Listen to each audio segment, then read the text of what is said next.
Hello and welcome back to Come Geek Some. If you are new to the channel, please like and subscribe for all future content. Well, ladies and gentlemen, we are going to read the affidavit of Christopher Slatosch. I hope I'm saying his name right. If I'm not, I do apologise. And this is the one who is actually about Kameha and everything else. So, he go off to his name, his age, and all this, that he's competent and all this, the normal stuff. He goes, I and my company, Silverfire, are owners of Kameha, an anime convention. The agreement, attached as Exhibit A, was a binding contract between Silverfire and Vic, providing for his appearance at Kameha on April 12th to 14th, 2019. This agreement was executed in July of 2018. So it does go to show that, obviously, he's the one who done all of these contracts way before Monica and all these people were invited to Kameha. Obviously, he's a big name, and as you can see in the last video, he makes quite a chunk of change there. So, the listed date for Kameha is incorrect in the agreement. It should have been April 12th, 14th, 2019. Both parties understood. Monica Real was also scheduled to appear at Kameha. From February 2019 through April 11th, 2019, I had several conversations with Ronald Toy and Real by telephone and numerous text message conversations with Ron. Exhibit B is a true and accurate copy of the text messages exchanged between us. So first of all, Toy has got nothing to do with this. He shouldn't be getting involved, but he thinks he's the bigger man, and we all know what type of control freak he is. Obviously, look at his two ex-wives, both who have put out protective orders against him, and he just shouldn't be getting involved in this part of the issue. In these conversations, Toye repeatedly asserted that Vic was a and that criminal charges would soon be filed against him.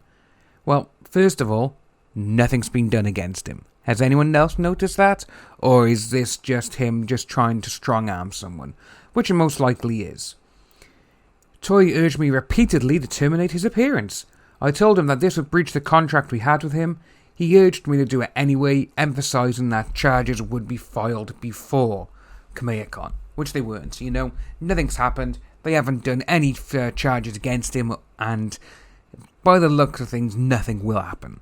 In these conversations, Ron also encouraged me not to do business with him in the future. I participated in a telephone conversation with Real in which she repeatedly asserted that he was this, and that criminal charges would soon be filed against him. She also implied, and I inferred, that she would convince numerous other voice actors to cancel their appearance at Kameha. I heard Ron in the background talking to her, and she periodically responded in agreement with him. So just with that one there, it does actually show, and there's a little bit of credible, knowledge to what we've all been talking about in the last week or so, since obviously the Ron issue has come out, is we've all said that it wouldn't surprise us if he's the one who's telling Monica what to do. And going by this affidavit is very, very true. So he's the one who was, in the background, he's like, oh no, do this. And Monica's like, yeah. So maybe she is a bit of a victim, you never know, but from him. Termination of multiple appearances at the last minute would have severely threatened the profitability of Kameha. Her threat turned out to be credible, since a number of the voice actors she claimed to have influence over ultimately did cancel their appearances. So if I was Kameha, I would sue her for that, because again, she's literally telling people don't go there, and she may have threatened their careers, which again, that's not a very nice thing to do now, is it? Real and Toy were aware that a contract had been executed between Silverfire and him, because I informed both of them of the fact, and they repeatedly urged me to have Silverfire breach the contract. Ron also clearly implied that his company would withdraw promised sponsorship worth approximately $25,000 if Silverfire did not breach his contract with him. The sponsorship ultimately did not materialise. So, just through all of this, Ron just tries to show that he's a big man and all this kind of stuff, but he's not. He literally threatens women, and he threatens people over the phone. If guarantee 100% in person, he wouldn't act like that towards any man, because he's just a little mouse. So, Silverfire did breach his contract with him by cancelling his appearance. After being threatened with litigation from Vic's counsel and after long negotiations and legal expenses, Silverfire agreed that Vic could attend KamehaCon under numerous restrictions that were not part of the original agreement and were not imposed on other guests. This included Vic paying for additional security, not participating in panel discussions, signing in a different location from other guests, etc. And he did, and look what happened. He had one of the longest lines ever at KamehaCon. It was a line that was 3 hours long. This just goes to show how many people wanted to see him. And all those people went there because they wanted to see Vic, which in turn would help KamehaCon because of the passes and everything else. As a result of this compromise, a number of the voice actors Riel mentioned cancelled their appearances. In summary, Riel and Toy individually and jointly told me that Vic was who would be criminally charged before KamehaCon. Nothing's happened. And they urged me to breach the contract with him. They threatened to lead a boycott of KamehaCon. And they threatened to withdraw significant sponsorship money that had been promised unless Silverfire breached his contract with Vic. Finally, they urged me to never do business with him in the future.